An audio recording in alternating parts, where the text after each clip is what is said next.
आज बात करेंगे कि आखिर क्यों नरेंद्र मोदी ने खेल रत्न अवार्ड से राजीव गांधी का नाम निकालकर मेजर ध्यानचंद का नाम जोड़ दिया, नाम बदल दिया। ये सबको पता है क्यों बदल दिया, या फिर यही समय क्यों चुना गया बदलने के लिए। क्या कुछ और भी बदलने का प्लान है, और आखिर क्यों ये बदला जाना जरूरी था, साथ में कितनी लंबी प्लानिंग थी इस काम को करने की, और इसके पीछे क्या पॉलिटिक्स है।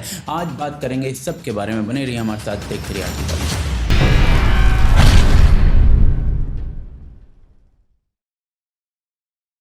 तो दोस्तों, कल सुबह महिला हॉकी टीम का मैच चल रहा था। पूरा देश मैच देख रहा था। मैच हार गए पर लड़कियों ने खेला बढ़िया, और उसके कुछ ही देर बाद नरेंद्र मोदी ने ट्विटर अकाउंट से एक घोषणा की गई, और इस घोषणा से देश में खलबली मचनी काफ़ी थी, क्योंकि मुद्दा जो था वो गांधी परिवार से जुड़ा हुआ था। नरेंद्र मोदी ने अपने ट्वीट में लिखा कि मुझे काफ़ी समय से देश के लोग अनुरोध कर रहे थे कि खेल रत्न अवार्ड का नाम मेजर ध्यानचंद के नाम पर होना चाहिए। उनकी करुणा को देखते हुए खेल रत्न अवार्ड का नाम मेजर ध्यानचंद अवार्ड रखा जा रहा है।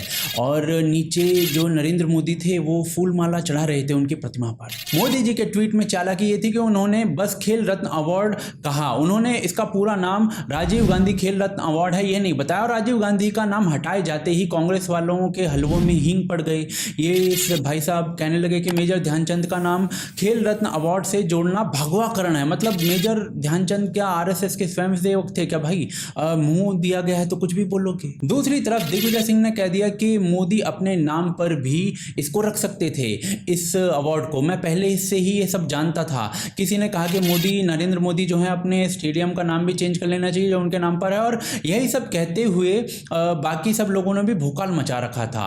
और जिन लोगों से कुछ अपेक्षा थी कि वो इसका विरोध करेंगे, उन कुछ लोगों ने इसका विरोध नहीं किया, जिसमें रसगुल्ला पत्रकार भी आते हैं। अच्छी बात है, समय बदलना अच्छा होता है। अब सवाल ये आता है कि अचानक से क्या सूझी मोदी सरकार को कि भाई इसका नाम बदल दिया गया। तो जी ऐसा कुछ नहीं है, ये तैयारी काफ़ी पहले से चल रही थी। 14 फरवरी 2019 को खेल मंत्री ने 6 लोगों की कमेटी बनाई थी खेल और उससे अवार्ड्स का रिव्यू करने के लिए। इस कमेटी के कार्य में एक बिंदु ये भी था कि स्कीम को चेंज किया जा सकता है अगर जरूरत पड़े तो, और उसके साथ जुड़ी हुई पुरस्कार राशि को भी कम ज़्यादा किया जा सकता है। ये समिति बनते ही ट्रिब्यून वालों ने इसे भांप लिया था पहले से ही कि ये होने वाला है, पर कैसे? क्या मोदी गवर्नमेंट ने इसके संकेत भी दिए थे? तो जी 2014 में नरेंद्र मोदी के इलेक्शन कैंपेन के पीक पर बीजेपी ने अनाउंस किया था कि गांधी परिवार के नाम पर चल रही 650 स्कीम्स का रिव्यू किया जाएगा। तो ये पहले से ही इरादा था।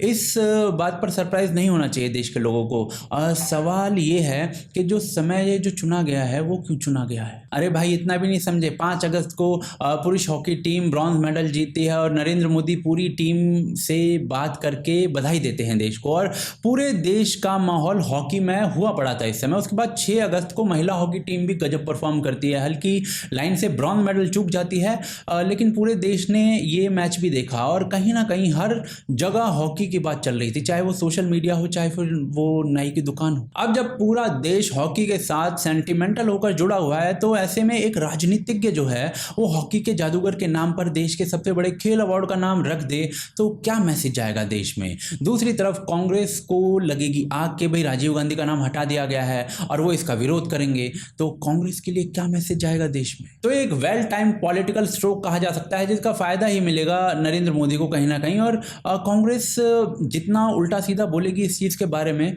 उतना ही कांग्रेस को नुकसान होगा। और सिर्फ यही एक डिसीजन नहीं लिया गया है, इसके अलावा भी एक डिसीजन लिया गया है, जिसके अंतर्गत कश्मीर में जो स्कूल्स हैं उनके नाम जो हैं वो देश के लिए वीर गति को प्राप्त हुए फौजियों के नाम पर या फिर सीआरपीएफ के जवानों के नाम पर रखे जाएंगे। इसका प्रभाव जो है वो लंबे समय बाद पता चलेगा। क्या ये करना गलत है? तो जी पॉलिटिशियन ये सब नहीं करेगा तो कौन करेगा? और ऐसा सब करते हैं। सचिन तेंदुलकर के रिटायर होते ही उनको भारत रत्न मिलना या फिर राज्यसभा में जगह मिलना, जो कि वो डिजर्व करते थे, ऐसे ही थोड़ी मिल गई होगी। वो चुनाव आ रहे थे उस समय। तो बात बस इतनी सी है कि मेजर ध्यानचंद को आज तक भारत रत्न नहीं मिला है।